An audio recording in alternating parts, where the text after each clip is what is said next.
Hi there friends, welcome back to another episode of the Achilovs Twins Travel Show, where we talk about the country and its culture with locals. My name is Hussein, and I'm not alone here. My twin brother, my co-host Hassan is here as well. Hi there, my name is Hassan. You are listening to the local series where we talk about the country and its culture with locals. And this episode is about Turkmenistan. It's a bit longer because we had so many questions about Turkmenistan, and there's not much information about this country on the internet. And we were very excited to make this episode. And thanks a lot to our friend Kaya who introduced us to our guest Ayjemal. She is the type of person we would love to have as a tour guide if we ever visit Turkmenistan because she's very smart, she's brave, she has visited many places in Turkmenistan, which is not that common to do for a girl in Central Asia. And she mentioned about her solo trip in this episode. So please enjoy our conversation with Ayjemal about Turkmenistan. So, your name, Ayjemal, it's the moon, right? Yes, I is moon. Jamal means, I think it means face and beauty in Arabic roots. Jamal is actually beautiness, but at the same time, people call it as a face. So in Turkmen, direct meaning is face of moon. Face of moon, Yep. okay. So, people, your friends, they call you Ayjemal. Yes, but my mom calls me different, but that's childish call still. I said, Mom, I'm grown up now, please don't call me that. But she keeps calling when she knows when to get me nervous, when to get me angry, when I'm lazy. So Mom knows the tricky words. Yeah, nice. Okay, anything else you would like to share about yourself? Well, I'm Ayjemal. And I'm 23 years old. I graduated university this year, majoring journalism and doing my internship at United Nations Development Program office in Turkmenistan. Also, besides of my intern and other part-time freelance jobs, I voice act. Usually I like acting, but I don't like seeing myself in the videos. Therefore, I chose audio. I do voice acting, I narrate, I storytell through my voices. I'm a part of team who develops an application for kids. It's an application about this storytelling. It's an audiobook, but interactive one. And I both narrate. There are storytellers, story writers, and there are translators who translate from Turkmen to English, and I narrate them. Time comes when I have to give, there are interactive places where you have to give a voice to carrot, to rabbit, to bear, and it's on the way, so it is waiting to be confirmed both by iOS and Android application. So it's just interactive. When you type interactive storybooks, you can find it. And I'm so proud. Also, there are another team who dubs the English movies into Turkmen. For example, for the first cartoon as Ferdinand, I was there a goat who I gave the voice to goat. It was so hard to dub it into Turkmen, but I tried my best. And for now, partially time to time, I dub the Kung Fu Panda episodes. I give voices to them into Turkmen, and I try to act my voice as possible. So it's a very nice job, very interactive, and it fulfills my potential inside. And I noted 3 facts about me. First is I'm left-handed from childhood. Wow, okay. Yeah, which is very not typical for Turkmen people. They like when you are right-handed, but they think you are a genius when you are left-handed because you are one of the unique among society. So they say, oh, you are left-handed, okay. So, and they treat you differently, kind of, but in a good way, positive way. So, wow, okay. Actually, it is not from birth. It was artificially. I broke my right hand when I was like 4 years old, when I was kindergarten girl. And yeah, I liked to swing. I liked like monkey stuff, climbing up trees. And then I broke my hand. That's why I became left-handed. Ah, okay. So, about the second fact, that I learned how to ride a bike and how to swim by myself when I was 18 years old. So, no father, no uncle, no brother taught me when I was a kid. I had to learn by myself. I made a bucket list when I was 18 years old. So, by drowning myself, by hitting off the rock, I learned by myself. Wow. I reached the destination. And and the third fact is that I have traveled, that I have solo traveled all 5 vilayats, provinces in Turkmenistan, which is super rare for ordinary Turkmen girl, especially not married, a girl who is insecure. And it started when I was a student. I traveled to my own homeland. I'm originally from Lebab, so I need to take like trains, planes, cars, all by myself, and I was just a student. And for Turkmen people, it's weird to travel just for discovery, not for health issues, not for weddings or to celebrate any ceremony. You just go and travel. And that's pretty uncommon here, to travel by just desire. You gather up your money and you just travel. And this could be one of the remarks in my life to be highlighted. Wow, yeah, that's good. So you are the perfect person to interview, since you've seen so many places in Turkmenistan. We did something like that when we were 20 years old. In Tajikistan, we were traveling for 2 weeks. Yeah, we have the same culture. People think like, why do you travel? You can buy something else instead. Don't spend save it for the wedding, save it for the car. And you said that there were 5 regions, or what did you say? 5 regions, right? Vilayats. Yeah. Vilayats. So that's why you have 5 stars on your flag? Is it because of that? 5 or 8? That's 5. Okay. We have our emblem with the 8 triangles. That's not triangles, but that we call burç. We have 8 one, which means which is the symbol of Oghuz tribes. We had always 8. How we call that? Like shapes. 8 pointed stars. Yes, exactly. But we have 5 stars, which symbolizes 5 vilayats, 5 provinces. Yeah. Are they very different from each other? I wouldn't say that, but ecologically might be. We have, for example, in Ashgabat, it could be, for example, 2 centigrades, while in Dashikus it could be -4, -3, and it can even snow there while it's pretty cold, but not snowing or raining. So ecologically it is. Yeah. But people culture is almost the same, with the very, very, very detailed highlights, cultural traditions and stuff. And the language is also the same. Yes, it is same.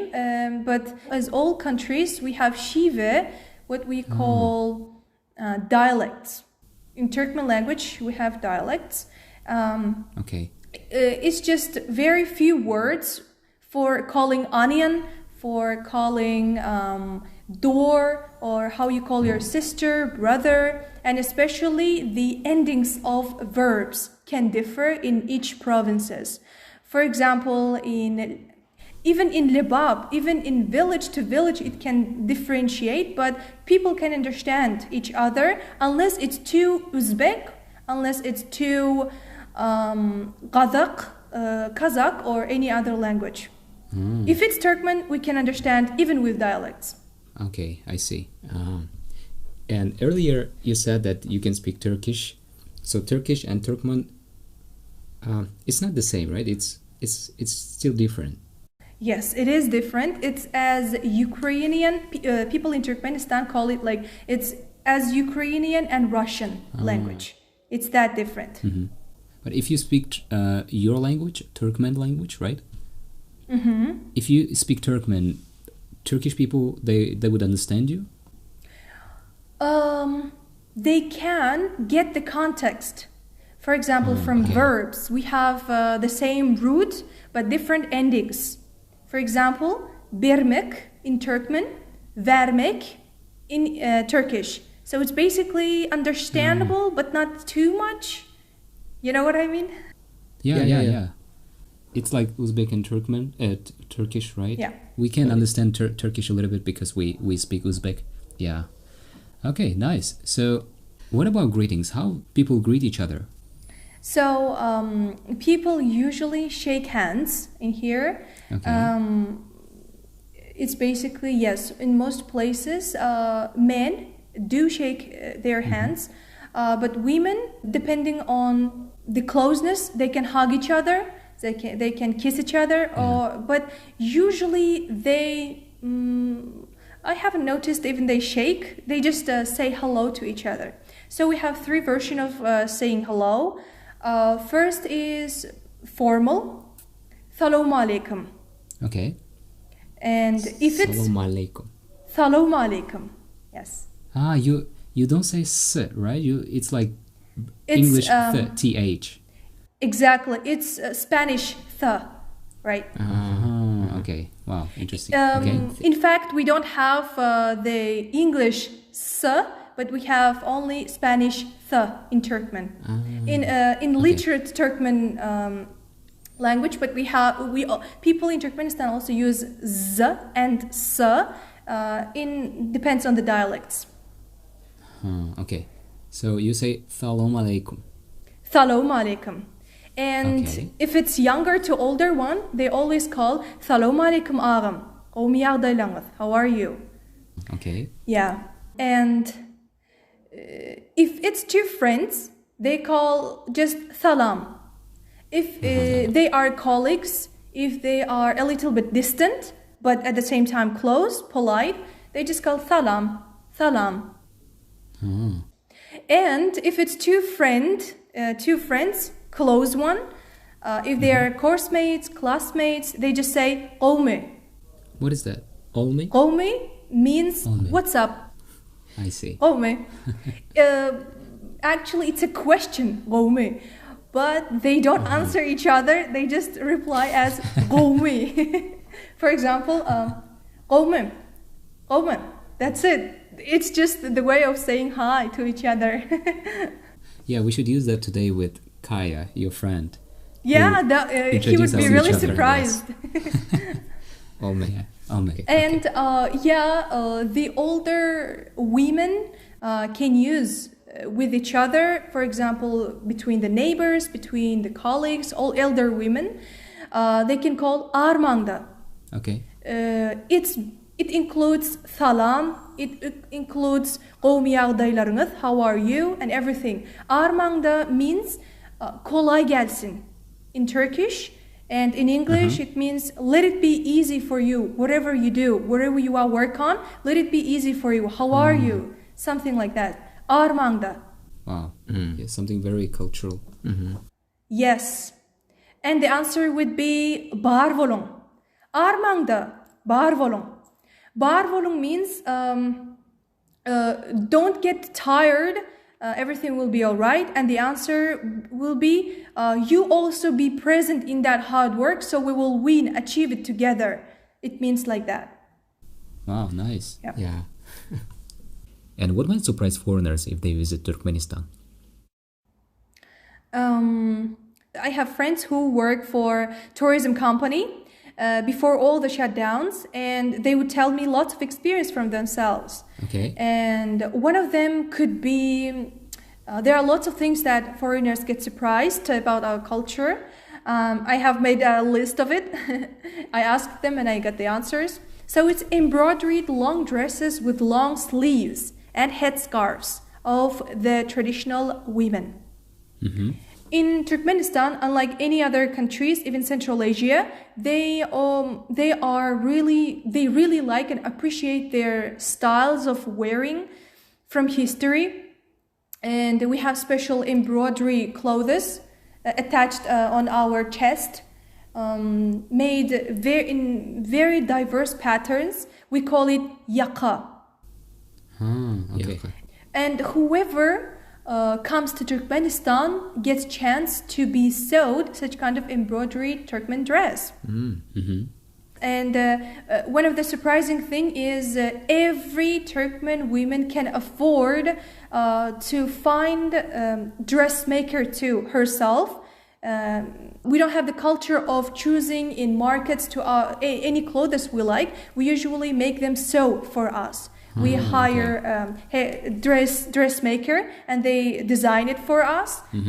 We just draw an esquisse of an, for example, fashion, and we call it. We gave them the drawings, and even if it's for dress, for wedding party or any other, maybe during the everyday style, our dressmakers make it. Not we buy it on the markets or bazaars usually. Wow. Yes, cool. it's a very unique. Cool. Unique. Yes, I know. Even for men. For men, they prefer wearing classics, suits, jackets. So it's basically ready-made on any markets, any clothing shops. Okay. It's easy for men to find their sizes with the white shirt and suit and tie and jacket. But for women, it's unique. It must be unique. Wow. Who does the drawing part? Some women do themselves, since they like they see lots of photos on Instagram or any other pages, and they draw for themselves. Or basically they just screenshot whatever fashion they liked and they make them with long sleeves and Turkmen version. They can screenshot any from models and they can make it to them. They can apply to their own dresses. Oh, cool. Also, we have our women who got married wear a headscarf like this. On the it's just only this part, the forehead parts show of their hair. Others is covered with the headscarf, and it's very uniquely tied with uniquely patterned headscarves. For example, to weddings, to work, to everyday style, it can differ. The patterns, the colors. Some women like to make the same color from dress and headscarf.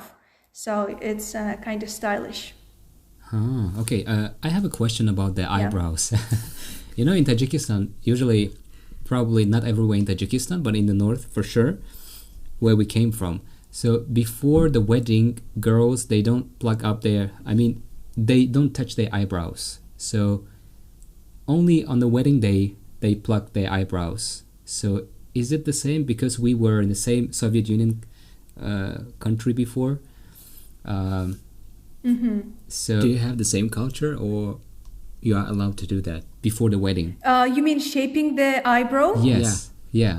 So the thing is, the girls who reached enough age to decide for themselves, they make them shaped, but it depends on person's choice. Okay. But for wedding, even a girl hasn't ever touched the eyebrow. For wedding, they can shape it artificially.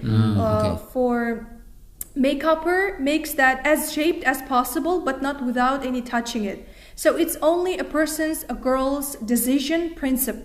It depends on that. I see. Wow. What about men? Come on. Okay. Good. All right. And another surprising thing that when I was doing the research, so only white buildings. I don't know if it's everywhere in Turkmenistan or maybe only in the capital, Ashgabat. So white marble buildings.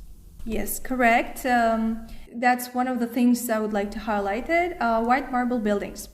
Ashgabat city is included in the Guinness World of Records and declared as the first city in the world's highest concentration of white marble buildings.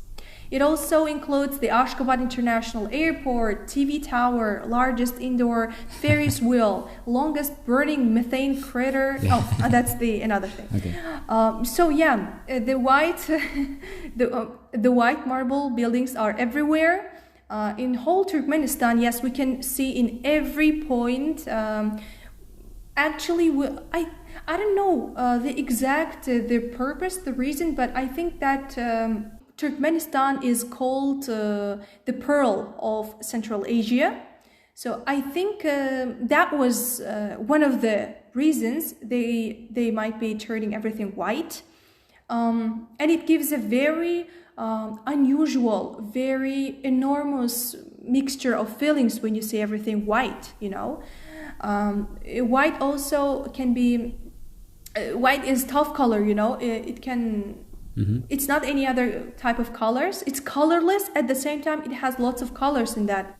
But when you see, when you enter the Ashgabat, you get the first surprise of this white marble buildings, and by the time you get used to it, and it seems to you as a very normal thing.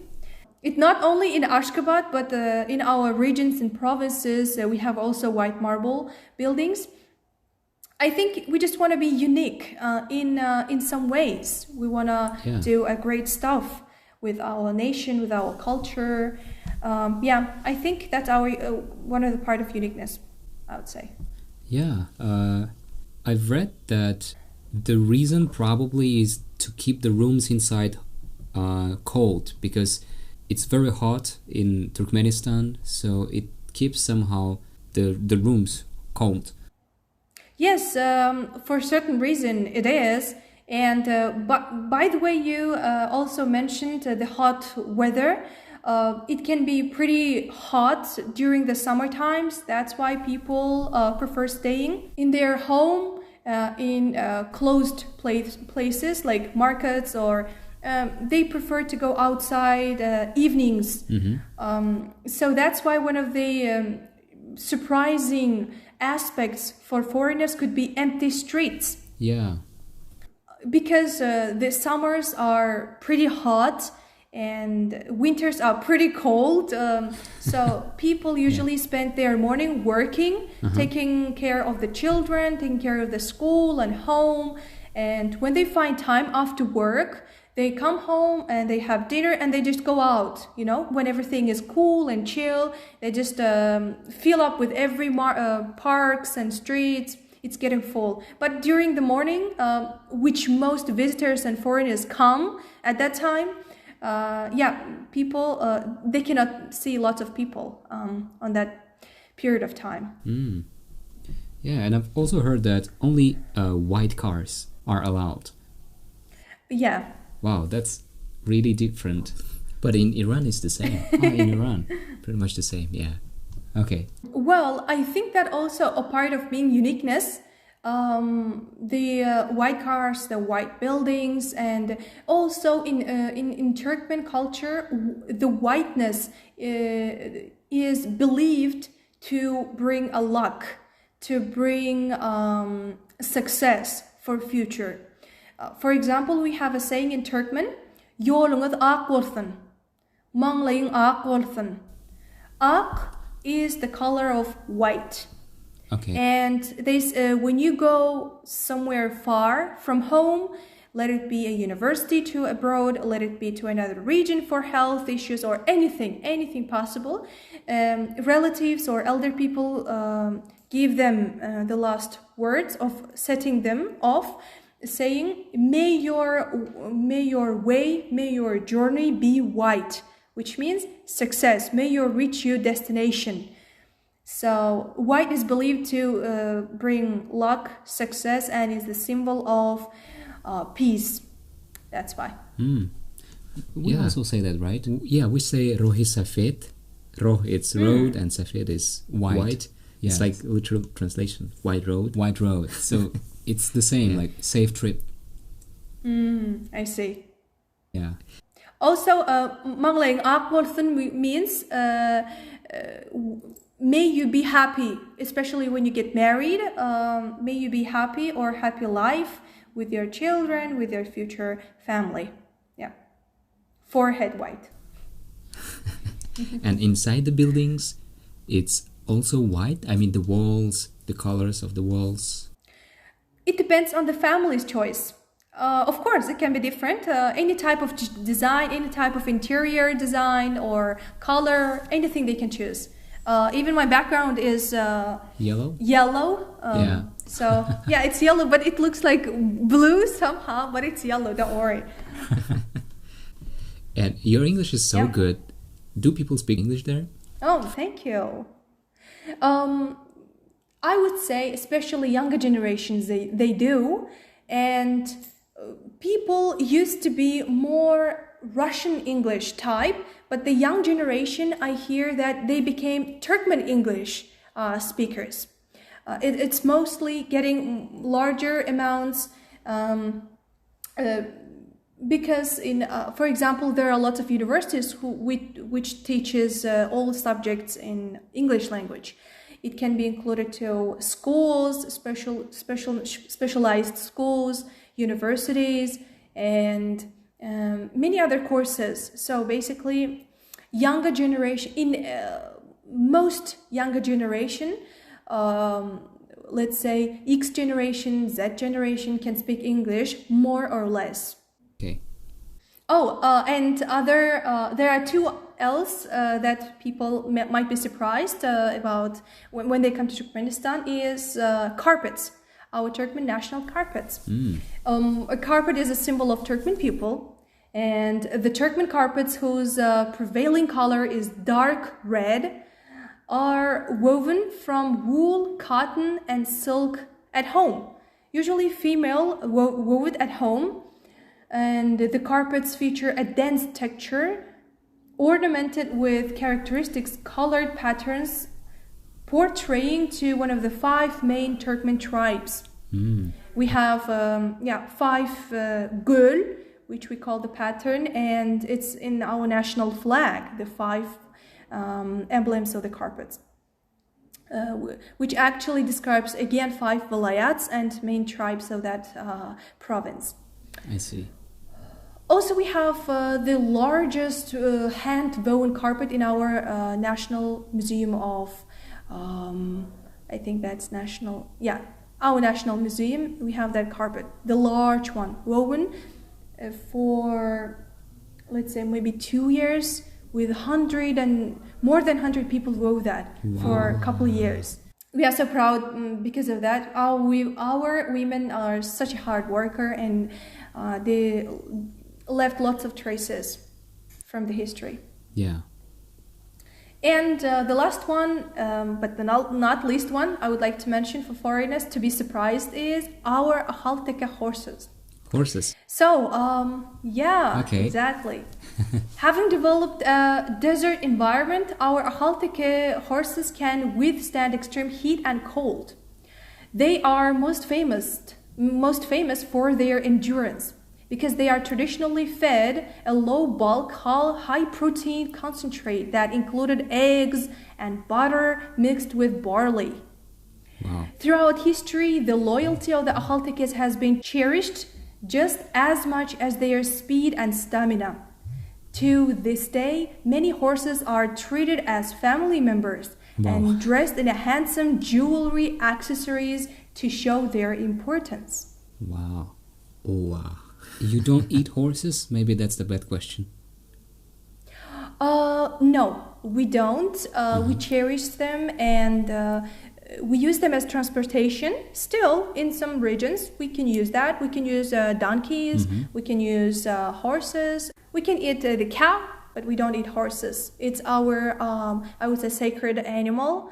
Do you have such a thing? In our country, it's called korut. It's like dry yogurt, dry bowl yogurt.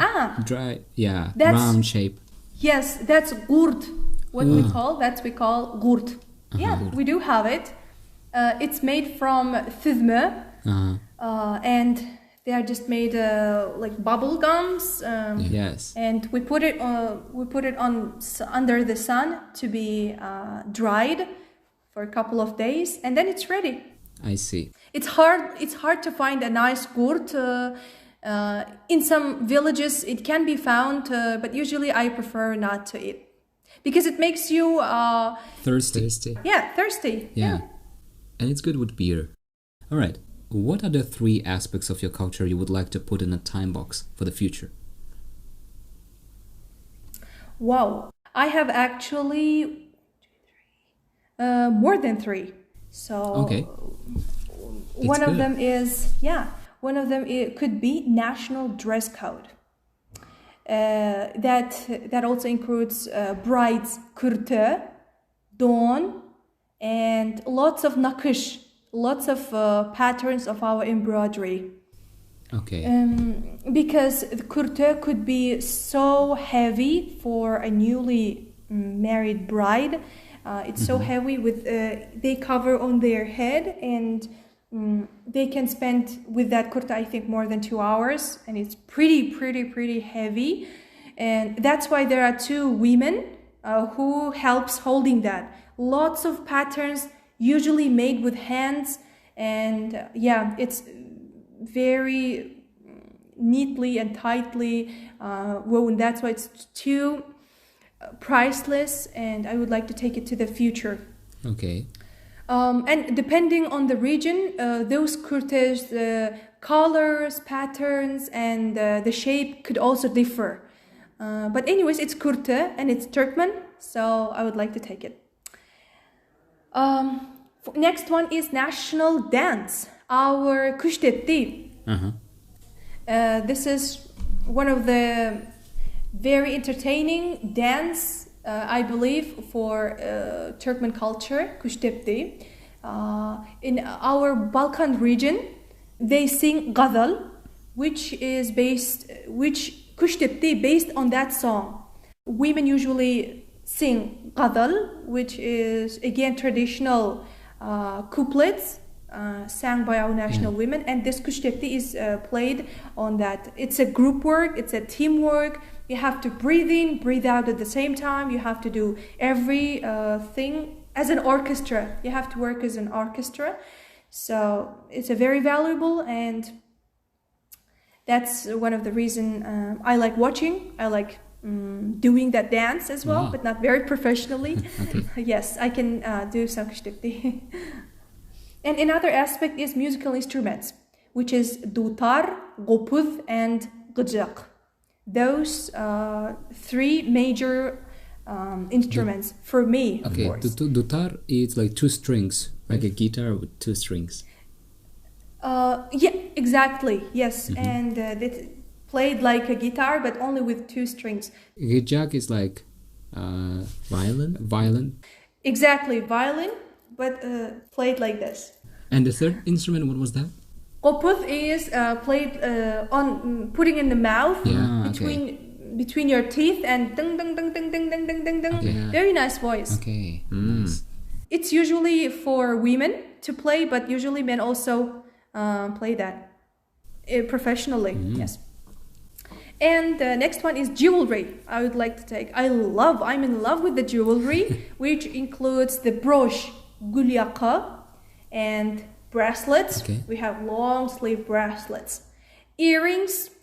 Well, majorly 3 only. This gulyaka.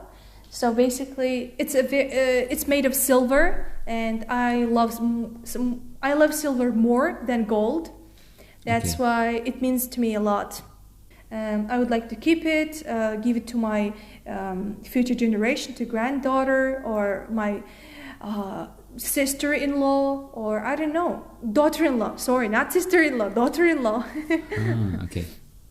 So in Turkmen also, elderly women give either their daughters or daughter-in-laws. It passes from generation to generation. That's why its value gets bigger and bigger by the generation changes. And the last one is tandır, which is bread baking oven made of mud. We have that. Yes. Tandır. Yes. Tandır, yeah. We bake not only bread, but also samsa, or some people say samosa. Yes, of course. Exactly. Any bread type, any meal could be imagined in a creative way and in a delicious way. Yeah, we miss that kind of bread here in Istanbul, but it is possible to find. I see. And the Turkmen bread is round shape. Yes, but it is known as round shape, but it has it can also be like the melon shape. It can also be a melon shape, but the flowers are all the same. They put in the different shapes, but like oval. Could be also. Yes, it's oval. It can be oval or in the shape of melon. And in the middle you have something like, how do you say this? Image. I don't know how to say that. In the middle, in Tajikistan, we have something like a star or like Yes, something like that. exactly. Pattern. Yeah. It could be like Yeah. shape. Yeah, lots of shapes dragged on the draw. We call it durtuk or durtme. My mother would always say, "Give me that durtme," and I'll dik, dik, dik, dik, dik, dik. I always do that, and mom would put it in the thunder and wait. Oh, so you make homemade bread. In the village, when I was a little kid, I helped my grandmother, my mother to make the bread, and it's a traditional way to eat freshly taken from tandır, freshly bread. You just get your own part. You put it into water, you soak it, and then you eat it. Wow. Yes. Yeah. If we have butter, we put inside, so it melts. So good. Yes, also butter. Yes, exactly. That could also. Oh my God, I want to eat that now. What do you say? So we say delicious. Naan. Naan. We say naan. Naan. Okay. Or çörek. How? Çörek. Çörek. Okay. I heard that one. Yeah. Okay. Çörek. Before that, I forgot to mention about sightseeing, which foreigners might get surprised, or the reason to come to Turkmenistan is Darvaza. Maybe you have heard of it, the gas crater. Gas. Crater. Yeah.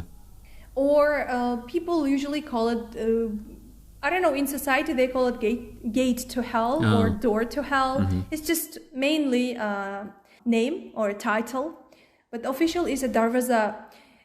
So Darvaza crater was created in 1971 when a Soviet drilling rig accidentally punched into a massive underground natural gas cavern, causing the ground to collapse and the entire drilling rig to fall in.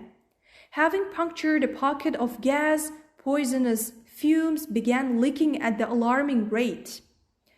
So we had lots of gas, natural gas, and they made an accident. And to head off a potential environmental catastrophe, the Soviets set the hole alight, figuring it would stop burning within a few weeks. Yeah. Decades later, and the fiery pit is still going strong. The Soviet drilling rig is believed to still be down there somewhere.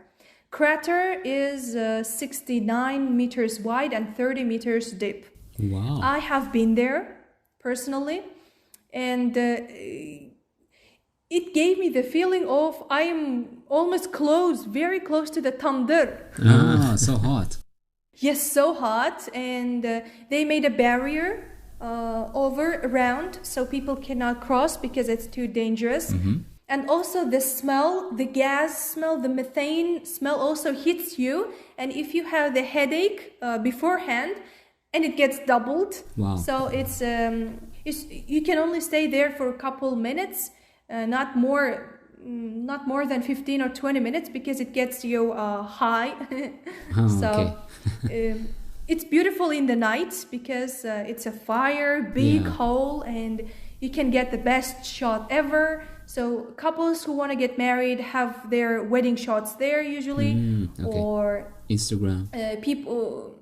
Exactly, or people who just pass by, and they can eat their lunches and dinners over there. It's a very nice place to.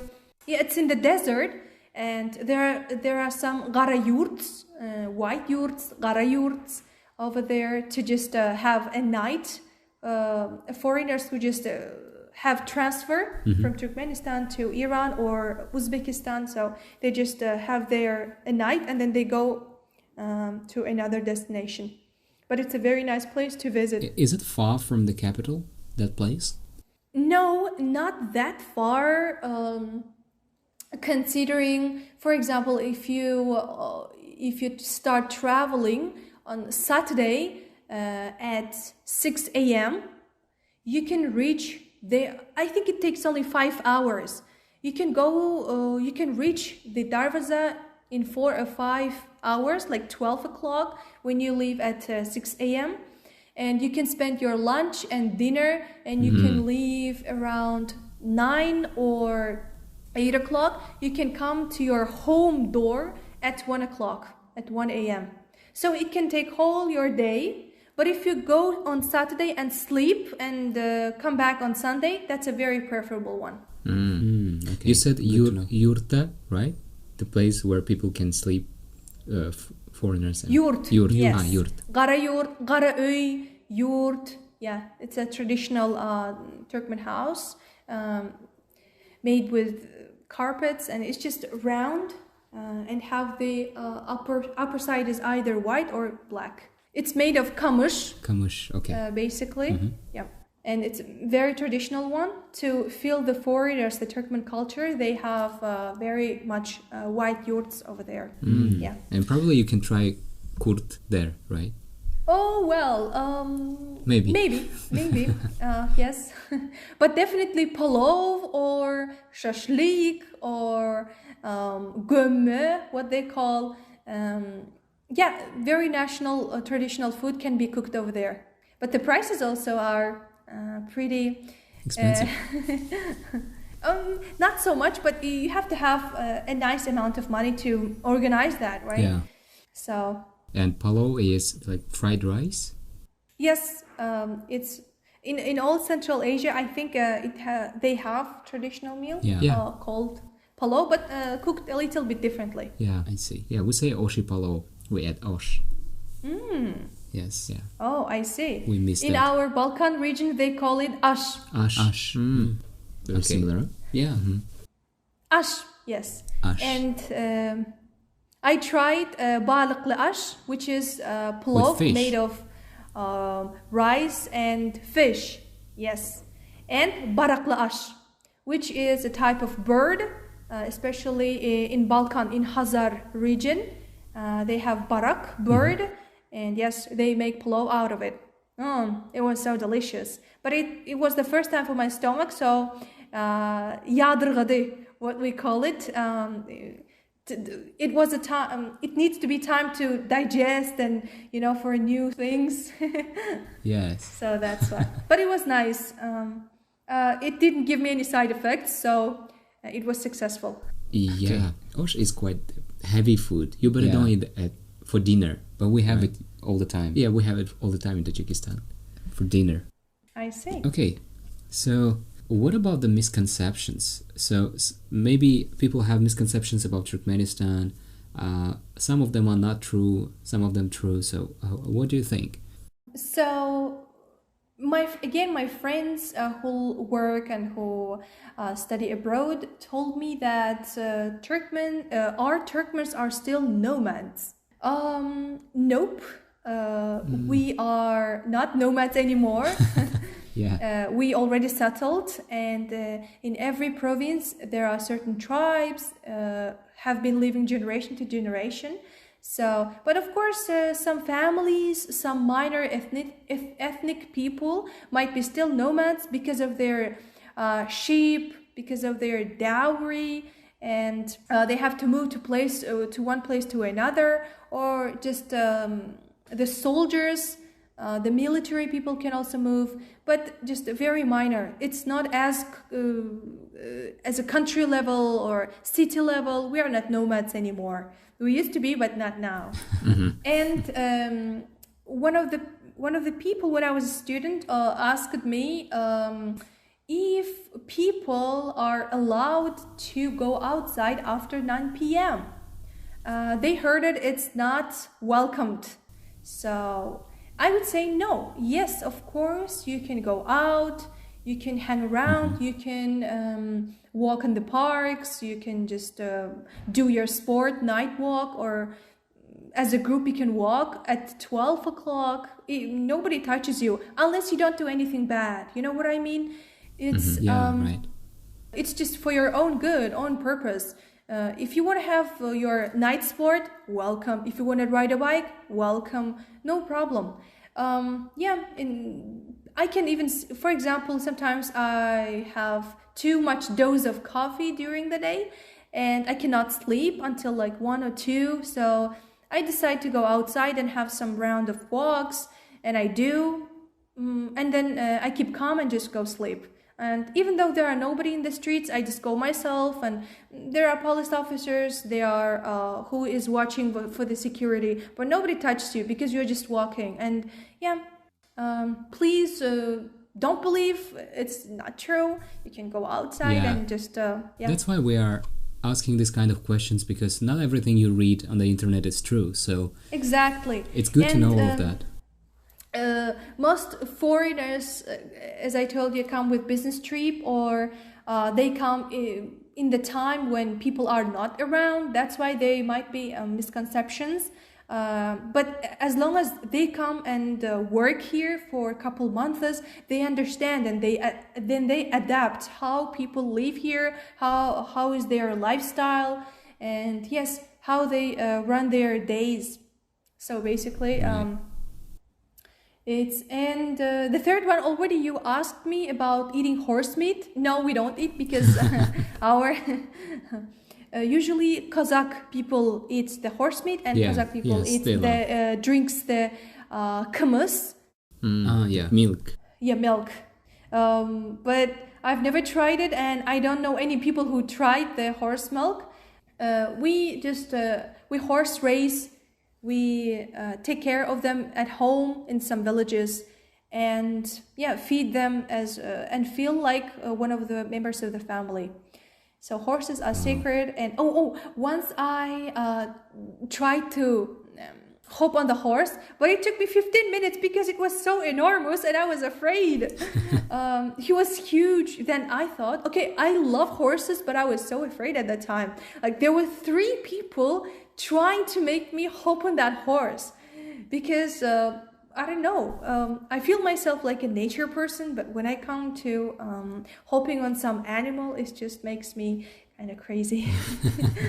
I have never ridden a donkey. I don't know, I had lots of chance to ride a donkey, but I didn't. When I was in a solo trip, when I was with my host families, I usually go and help them with their gardens, with the kindergarten, and getting the kids out and in. So when I face the donkey, they just offer me go inside, because they love the guests and they want to make them comfortable. But I don't feel myself comfortable on the donkey. I feel like donkey is also a part of our life, and they have already lots of loads on them. So I don't want to be one of the loads. I feel sorry or pity for them. So that's why.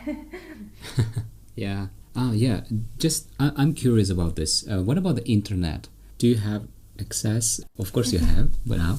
But what about it easy or expensive? No, it's not expensive. We have internet access. So far we have, in some part of the city you can switch to 5G. In some part you can switch 4G. But other places you can easily check on your messages on 3G also. There is no problem for that. Of course, depends on the communications. It can sometimes be unstable, and time comes it is super great running. So time to time, but don't worry, we have access. We know everything what's going on around the world. Yeah. So we can use the social media and communicate with people around the world. We have lots of exchange programs, which for students, for teachers, for Fulbright, for master's degree. And yes, it's all done by electronic e-version. Wow, cool. So that's why people need internet in every now and then for their office, for their social life. Yeah, that was another misconception, right? I think so. Exactly. I also heard that you study only for 10 years, not 11, not 12. So your schools are only 10 years. It used to be, honestly. It used to be 10 graders, but now children start from age 6 and study 12 grades. It switched to the system where they teach for 12 years. I had 11th grade school year, but now it's been like 12 years. All right. How people can find you online? Before that, I would like to briefly talk about my travel solo trip. Basically I write, after I travel, I write down every experience, every money that I spent, every people that I met, every place that I've gone, and any experience, any cultural changes, wedding changes, or diversity. I write them down and make a PDF. So far I have done the province Lebap with mixture of Mari, and I haven't finished the Dashaguz one yet, but I just started it. And I finished recently Balkan travel. I like to write books, or I don't want to call them books because it's just travel guide, and how I made my trips. For example, in which destination I started and where I ended, what transportation I used, what camera I used, where I went, whom I talked, what kind of difficult situations I faced. So everything included, but in Turkmen language, for Turkmen audience. I just go there and leave, make lots of shots. I like photography, so that's why they can see the photography on my Instagram channel if they want. In Instagram account, I mean. So it's Nuqtay Nazar, it's my personal account, and Nuqtay Ayjemal is my photography account. Okay, yeah, we'll add that in the description. Yeah, sure.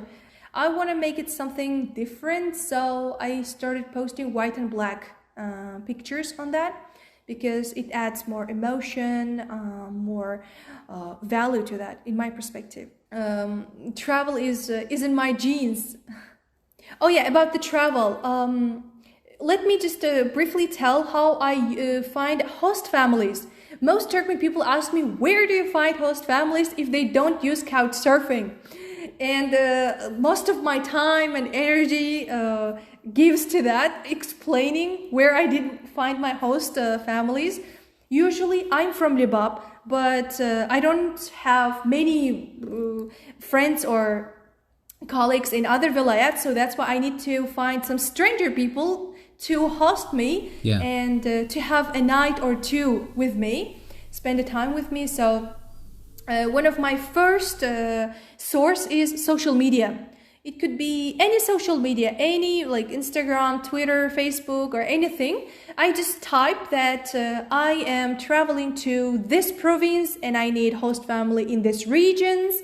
If you have any relatives, if you have any friends or acquaintances who might help me, given their couch for a day or two, it won't be more than 24 hours or 48 hours. So if you help me find the host family, I would really appreciate.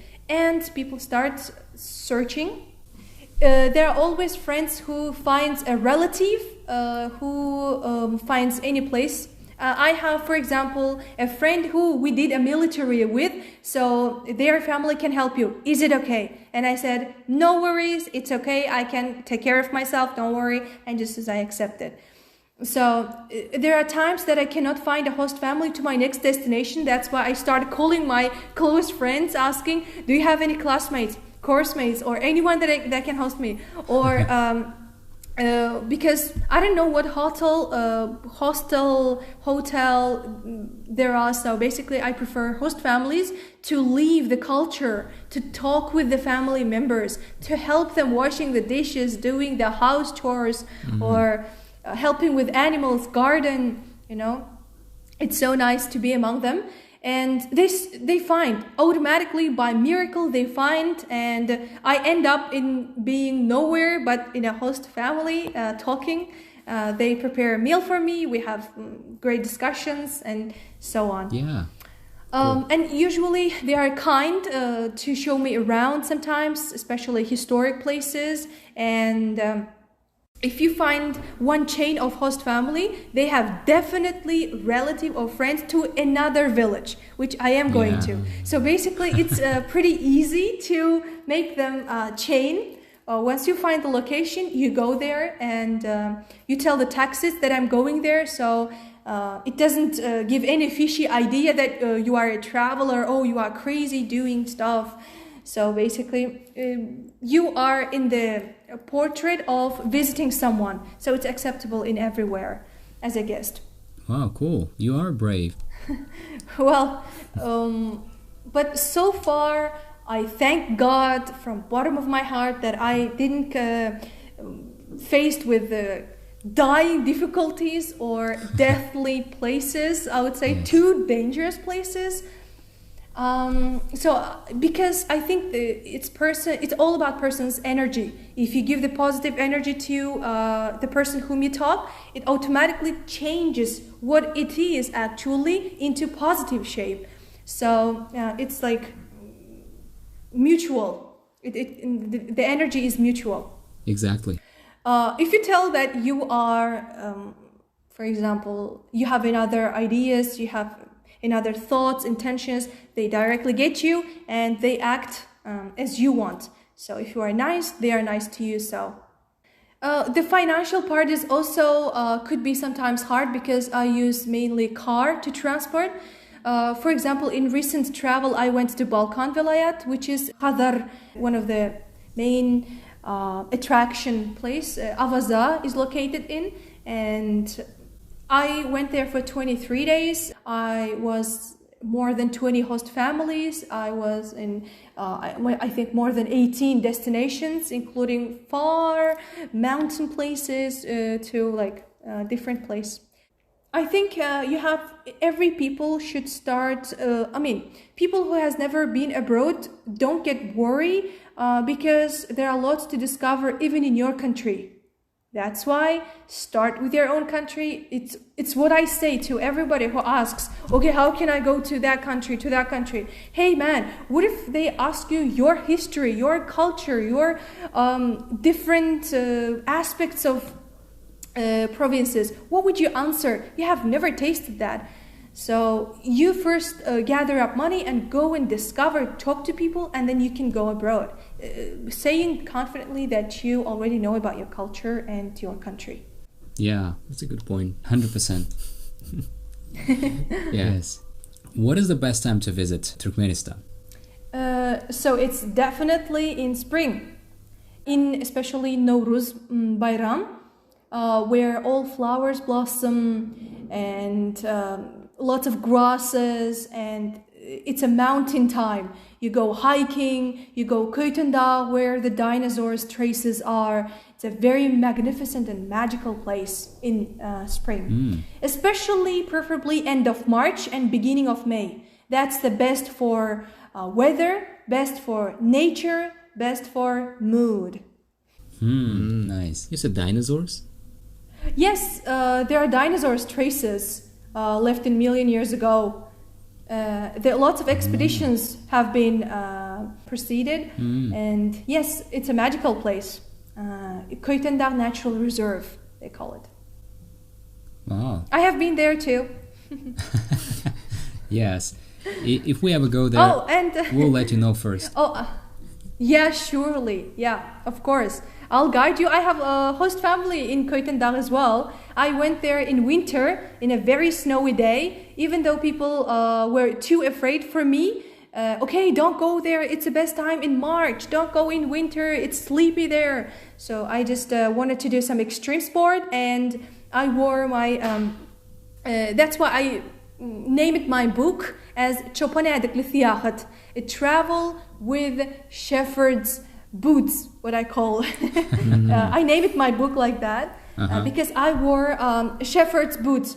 It's waterproof. It's made of resin, what we call so. Rubber? Yes, rubber boot. Yes, rubber boot. Yeah, I wore that and I just climbed with taxi driver. He was so nice to borrow. Yes, he was too nice to lend me gloves. The gloves. Yes, the gloves, and we shared the gloves because I didn't have it, so my hands were freezing, and we wore each one wore only one, and we made it like this every now and then. Okay. Because we wanted to play snow and we wanted to have fun and not be too cold. So yeah, it was so gorgeous time. It was in 2020 winter. During the pandemic? Yeah, yes. Oh, no, it was actually 2000... yeah, actually, yes. We had a holiday at our university in 2019.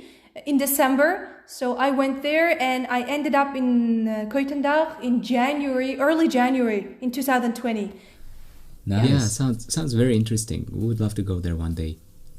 So, Ayjemal, thank you so much, and you were the perfect guest. I mean, to talk about Turkmenistan, since you've seen a lot there, and you're so open to talk. Yeah, and your English is good. So, thank you so much.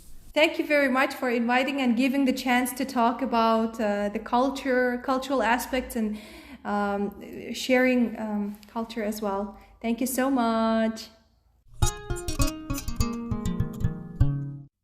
If you enjoyed this episode, you might enjoy the episode about Slovenia.